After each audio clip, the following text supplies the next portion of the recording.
Здравствуйте! В эфире программа «Секреты татарской кухни». И мы продолжаем наше кулинарное путешествие по районам Республики Татарстан. И сегодня мы в Балтасинском районе, где нас уже встречает представитель администрации Балтасинского района Гайнудинов Ильгам. Сегодня на улице замечательная погода. Лето в разгаре, жара. Большое спасибо, что пригласили.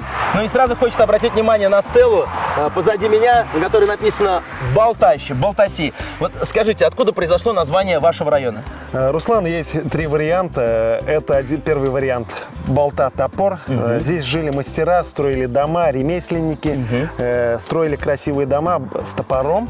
Конечно же, один вариант такой. Другой вариант – здесь жили марийцы. Вот название сел, деревень, рек связано с марийскими именами. Сретник, Ушкет, Паркутяш. И называли своих сыновей Балтай. Балтащ. Это был второй вариант. Третий вариант, конечно, мед, бол. Вот три варианта названия Балтащ. Дорогие друзья, выбирайте любой из этих трех вариантов и обязательно приезжайте в Балтасинский район, как мы это сделали сегодня. Ну, еще один вопрос. Давайте обратим внимание на герб. Герб Балтасей, на нем изображен большой медведь с топором. Неужели Балтасей – это родина медведей? Медведь ведь, Руслан, он большой, сильный. И жили, и живут, и будет жить лаберса в Балтасях здоровые ремесленники. Татар-батырлары, да. У нас культивируется национальная борьба, как раз медведь, он ведь сильный. Как раз вот изобразили наш герб, Балтасинский район, поставили туда медведя. Ну что ж, большое спасибо, очень было интересно, но мне кажется, все самое-самое еще впереди. Балтасинский район образован в 1930 году. Это самый северный район Республики Татарстан. Его территория 1094 квадратных километра. Граничит с Кукмарским, Арским, Сабинским районами, Республикой Мариэл и Кировской областью. Районный центр – поселок городского типа Балтаси. Всего в районе 77 населенных пунктов. Население района более 35 тысяч человек. В дружбе и братстве живут и трудятся представители более 10 национальностей.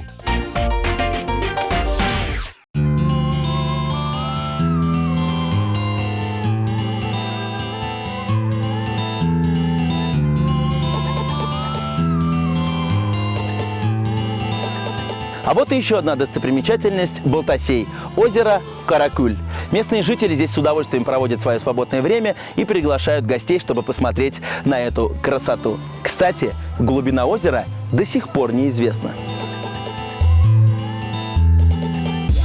Каракуль в переводе с татарского языка означает «черное озеро». Издавна об этом озере были сложены легенды. Так, если верить одной из легенд, озеро это было расположено совсем в другом месте, где-то около деревни Большие Лызим. Одна женщина постирала в озере грязное белье. На следующее утро озера на месте не было. Оно обиделось и переместилось в другое место. Согласно другой легенде, Каракуль – это бездонное озеро. Имя свое озеро получило из-за цвета воды. Издали оно кажется зеленоватого цвета, а вблизи она чистая и прозрачная. Прозрачность переходит в темень, черноту, отсюда и название. Дорогие друзья, мы по-прежнему в Балтасинском районе, и сегодня с нами своими кулинарными рецептами поделится самый популярный библиотекарь Балтасинского района Гузель Фаттахова. Исян мисс Гузель.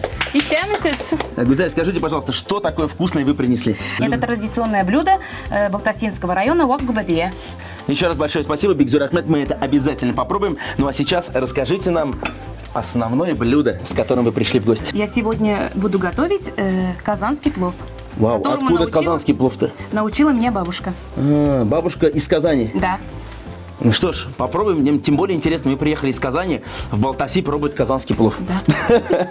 Прямо сейчас мы начнем. Итак, ингредиенты. Для этого нам нужно курятина, морковь, лук, чернослив и курага. И самое главное... Самое главное рис. Рис. И хорошее настроение. Да. чего обычно в Балтасях начинают готовить курицу? Давай, Руслан, ты будешь резать курицу. Так. Все в Балтасях такие большие курочки? Да. Так. А я буду резать лук.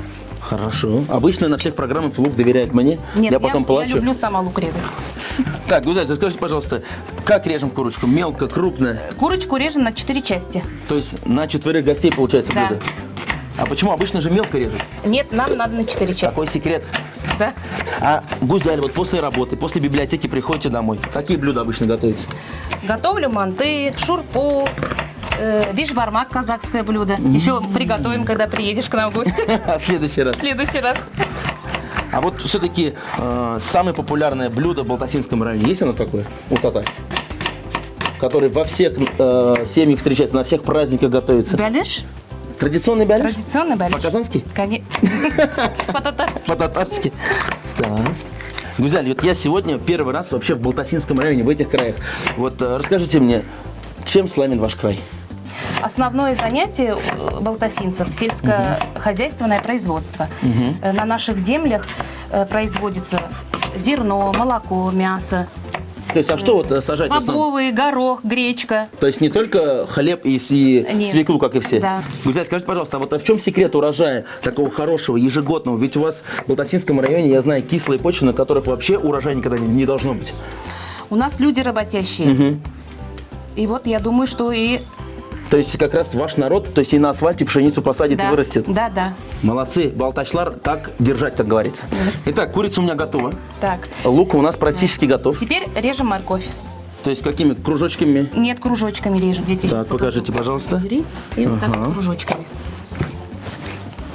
Так. Гузаль, из вашего рассказа я понял, что балтасинцы, они очень любят работать, но отдыхать-то они успевают. Конечно, успевают. У нас есть озеро Каракуль, спорткомплекс недавно новый построили, Сабантуй, наверное, у вас проводится. Сабантуй. А еще у нас есть свой центр творчества, где занимаются взрослые дети. Есть 4 народных коллектива.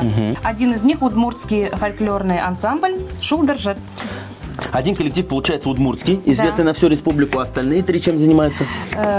У нас есть народный театр, оркестр народных инструментов, ансамбль песни и танцы «Балкаш».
Гузаль, спасибо большое за этот подробный рассказ. Я понял одно. Балтасинцы – настоящий трудолюбивый, талантливый народ.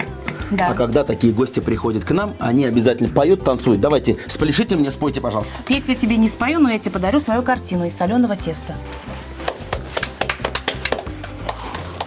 Какая красота, Бигзур Ахмед. Чувствуется, что картина была сделана специально для нашей программы. Да. Расскажите, вот неужели это все из-за обычного теста? Это картина из соленого теста. Почему из соленого? Сахара проблемы у вас? Нет, сахара много и соли много. Я веду кружки в библиотеке в свободное время. Ко мне приходят дети, бабушки, взрослые. И вот занимаемся с такими То есть картинами. днем дети в вашем культурном центре поют, танцуют, Да. вечером приходят, Да. берут из У дома нас тесто, идут соль. такие кружки в библиотеке. Биг Матур, очень красиво. Еще раз большое спасибо, Бигзур Ахмед. Пожалуйста. Обязательно эту картину повешу у себя на даче. Рахмет. Ну что ж, подарок принял. Ингредиенты наши готовы. Как мы дальше готовим плов? Теперь мы с тобой пойдем к костру. Будем жарить мясо. Я думаю, будем греться. Будем. Итак, мы идем к нашему казану, который уже раскален на нашем костре.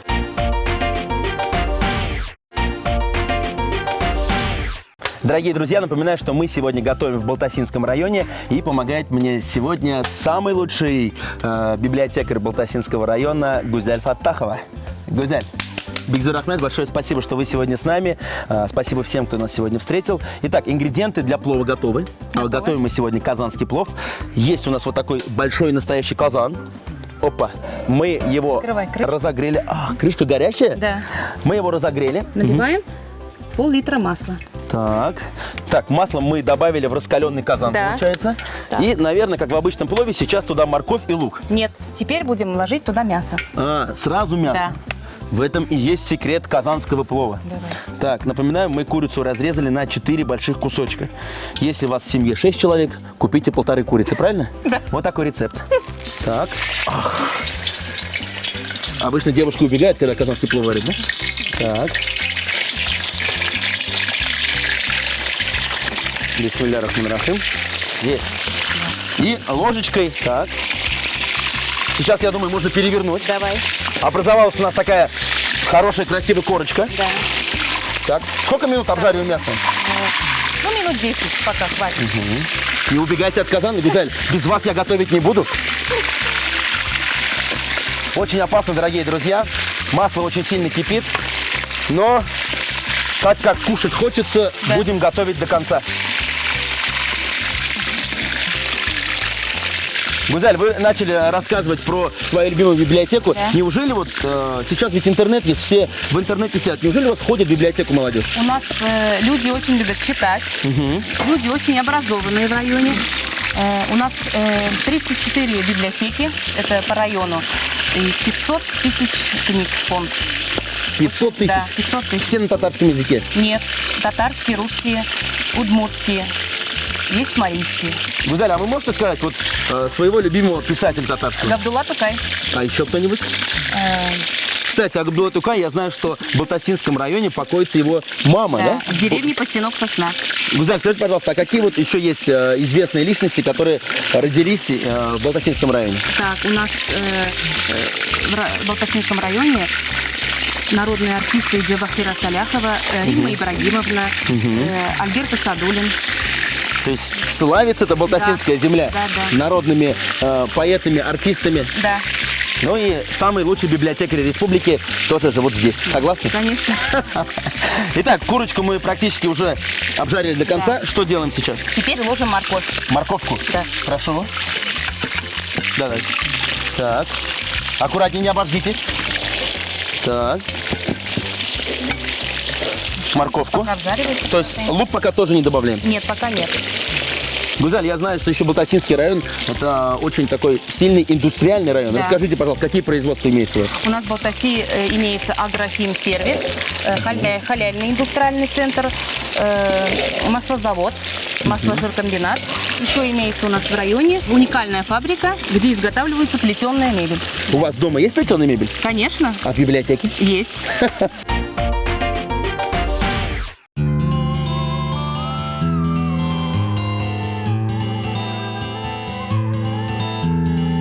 Одним из главных брендов Балтасинского района является плетеная мебель из ивы. Я даже представить себе не мог, что столько интересных вещей можно сделать из обычной лозы. Несмотря на свою видимую хрупкость, ивовая лоза достаточно прочный материал, что делает любую плетеную мебель из ивы очень удобной и качественной. Благодаря гибкости лозы предметы интерьера могут быть практически любой формы, становясь настоящими произведениями искусства. Как же может выглядеть кабинет директора фабрики плетеной мебели? Именно так. О, а вот и сам директор. Исянмысыз? Сегодня программаға біздің фабрика есебінен кішкене ғана презент.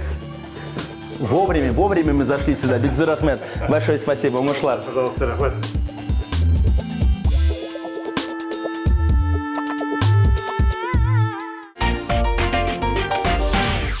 Так, вот примерно таким цветом получается у нас морковка. Да. Это означает, добавляем лук. Лук. Суган.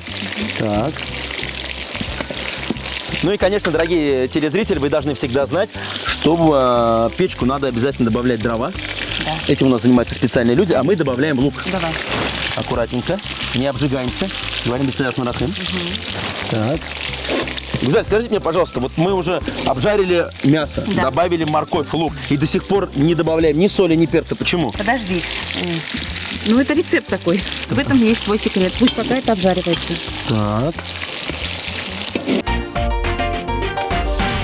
Гузаль, посмотрите, пожалуйста, готов ли лук и морковь. Готов. Теперь наливаем воду. Так, прошу. Так, Воду. наливаем воду аккуратненько. Здесь на такой казан примерно сколько? 4-5 литров воды, Да. да? Так, Пусть кипит. когда мы добавляем соль? Давай. Давайте сейчас. Давай. Так, Так, я буду вот так вручную. вручную по-казански это на глаз. Да, на глаз. Так. Ну и ждем, пока закипит вода, и затем будем добавлять рис. Рис. Вы знаете, скажите, пожалуйста, вот у вас все-таки профессия не самая популярная, библиотекарь. С детства была мечта, или родители сказали, вот, мам, все, иди меня учись мама на была библиотеку? библиотекарь, бабушка То есть библиотекарь, это вот да. все-таки семейное. Да. Где учились? Елабужское училище культуры. И как вот не было желания поменять профессию по Нет, жизни? Нет. В чем преимущество работы библиотекарем? Мне Кроме нравится. того, что много книг, можно книги домой таскать. Да, много интересного. Мне очень нравится. Хермет Эдуслав, сейчас самое время Положить рис. положить рис. Так, наш бульон закипел. Отлично. Риса достаточно будет? Достаточно. Так, все это разровняем. Так. Сколько примерно готовится рис? Минут 20. Минут 20, да? И получается примерно через полчаса наш плов будет готов. Теперь закрываем крышку. Так, закрываем крышечку. Подержите, пожалуйста. Бисмилля рахман рахим. Подождем 30 минут, и нас вкусные дела ждут. Блюдо, известное сегодня под названием плов, было распространено среди народов Востока с незапамятных времен, и это подтверждено документально. Первые упоминания о плове встречаются сразу в нескольких старинных летописях X-XI веков. В них описываются праздники народов Востока, свадьбы, торжественные мероприятия и поминальные обряды, на которых подавали блюда из риса с мясом и специями – плов. Более поздние летописи также описывают популярность этого блюда, и в XVI веке появляется подробный документ, представляющий собой рецепт приготовления плова, где указывается точная технология приготовления блюда. Есть даже легенда, в которой рассказывается, как средневековый ученый Авиценна для излечения знатного господина использовал блюдо с рисом и мясом, и которое он назвал пловом. До наших дней дошли почти все рецепты и технологии приготовления плова, которые впоследствии были улучшены и доведены до совершенства. Сейчас плов является национальным блюдом у таджиков, узбеков и казахов, а также широко распространен в азербайджанской, армянской, афганской, турецкой и арабской кухнях. А сегодня мы попробуем ароматный плов на костре по-балтасински. До готовности нашего плова остается ровно 5 минут, и сейчас самое время добавить в плов. Курагу, чернослив. Для чего? Для вкуса и Для красоты. аромата. Вот, еще и для аромата. Так, открываем. Так, опа. Ну, и самое главное здесь следить за костром, Да. чтобы плов не подгорел. Огонь должен быть определенный, небольшой и не маленький. Теперь чернослив. Так, чернослив. А чернослив придает особенный аромат. Отлично. Размешивать не надо, закрываем крышку. А мы подождем буквально 5 минут и будем пробовать балтасинский плов Да. по-казански. По-казански. Гузаль, пока плов готовится, я предлагаю немножко прогуляться. У вас тут так красиво, свежий воздух. Вот такие замечательные леса. Вы вообще в лесах-то бываете? Собираете Конечно, грибы, бывает. например? Собираю грибы, ягоды собираю. Какие любимые ягоды? С лесные? Земляника. А грибы какие сорта здесь есть? Грибы, очень много грибов. Что-нибудь делаете? Подберезовики, Ага. подосиновики. Жарите, нет? что-нибудь? Жарим, закрываем на зиму.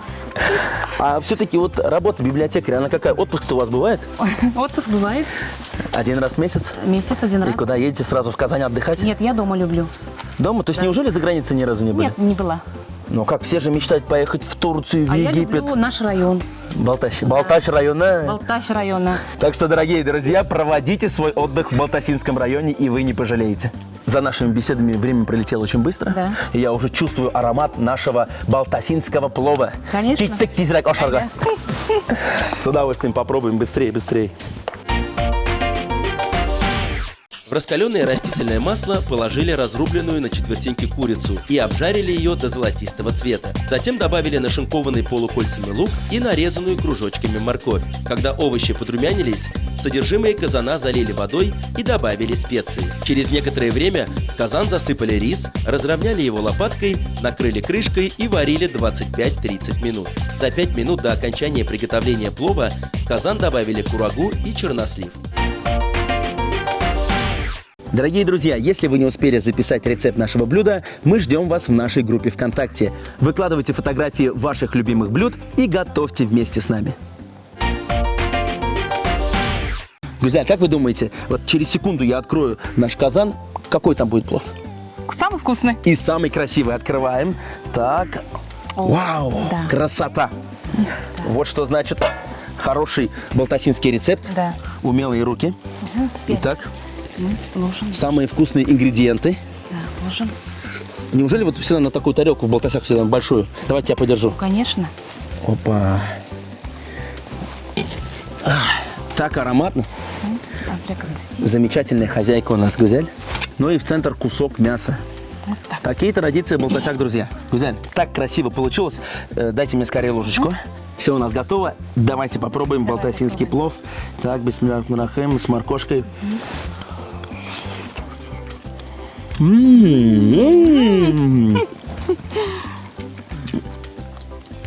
Очень получилось сочно. Гузель, как вам? Вкусно. Вот дома так же получается? Или Конечно. сегодня все-таки вкуснее? Нет, так же получается. На костре вкусно получается. Дорогие друзья, плов получился очень сочным, Бигзор Ахмед. И, кстати, вот рецепт, когда мы начали готовить, вот эта фишка ваша, что вы сначала обжариваете мясо, только потом лук, морковь. В результате, друзья, получается очень даже оригинально. И вот этот бульончик придает рису замечательный вкус. А мясо, мне кажется, вообще изумительное должно быть. Но мы его попробуем в конце нашей программы, вернее, после того, как попрощаемся. Мне приятно было готовить с тобой, Руслан. Приезжай еще к нам в гости. Мы всегда будем рады тебя встретить.